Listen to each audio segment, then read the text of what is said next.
So Booking.com taking a massive hammering in the forums at the moment, not paying hosts out. They have the money and they're not paying it to hosts. It's a technical issue apparently, and it just highlights the problems with the big OTAs and tech companies.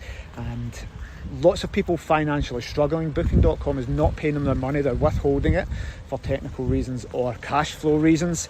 Nobody's buying the technical reasons. Again, for me, bigger companies aren't being affected by this on the whole.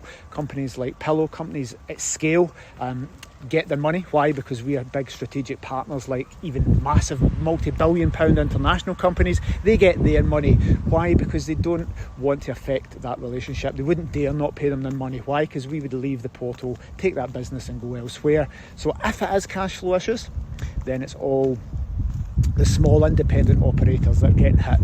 Quite rightly so, people at the top saying, if we don't have money to pay every host, who do we pay? We're going to pay the big IHG groups, the Hiltons, the Marriotts, and smaller ones like Pillow, because we've got hundreds, thousands of properties. So that is happening in the forums. Many hosts hitting financial difficulty for this. I've involved with some of the conversations, none of ours thankfully. People not being able to pay their mortgages, not being able to pay their cleaners, really struggling. Why? Because whether it is cash flow or whether it is technical issues, Booking.com are just withholding their money, and they don't know when that will be resolved. As I record this, hopefully it all gets resolved for these hosts quickly so that they can get their money. But it just highlights what I always say to holiday home service accommodation operators, especially smaller ones with one unit. You cannot rely on these guys. Remember in lockdown, when they banned your listings, they kept the big players open, they made the rules. Smaller operators simply got their listings delisted based on a blanket ban, and all the guest money refunded. One rule for big operators, one rule for smaller operators. And one of the biggest objections myself and the team always get when we're talking to potential customers is it's okay because what would Pillow do? We don't need direct bookings. We don't need to work with you guys because we can put it on Airbnb and Booking.com and Expedia the same as you guys, so you don't offer value. And I've said it for many years since the rise of the OTAs. You cannot rely on these guys for your business. Side issue, Airbnb are banning people's accounts by the thousands a day, I believe, because some algorithms scanning social media, not just the host's social media, but their family. So your family or your friends or someone connected to you could put a post on that they don't like, maybe it's about American politics or something like that. They will ban your account listing because of your association. Guys, not just OTAs, Uber's doing it. Uber's are banning accounts for people because their daughter posted a tweet that they didn't like. So these things are very dangerous to run your business. It's one of the biggest objections. I'll just do it myself because all you're going to do is put it on Airbnb and Booking.com.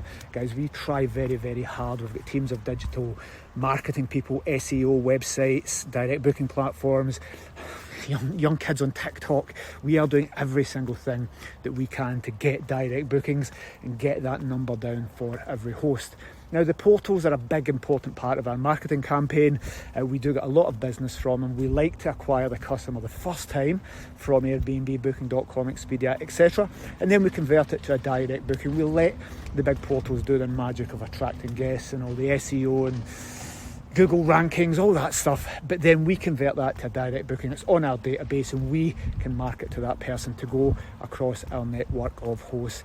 Guys, what's happening with Booking.com is just the start of this. What's happening with Airbnb banning accounts because they don't like your political opinions or you say something against a certain sector of society, you know who I mean, then your accounts will just be banned. They don't really care about individual people. It's about the bigger companies and their investors. Their investors drive the policy behind these companies. So very dangerous just to go alone. It's one of the biggest objections. And again, I don't want people to think it's a sales pitch, but guys, be very careful. If you are getting more than 50% of your bookings from these big portals, they could be turned off overnight. And now they have shown 100% they have no hesitation in keeping your money.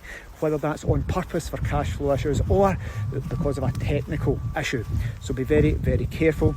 Again, we do everything we can to get direct bookings, not to rely on these portals, but just if you are going it alone, make sure you get your direct booking sources. It's more important.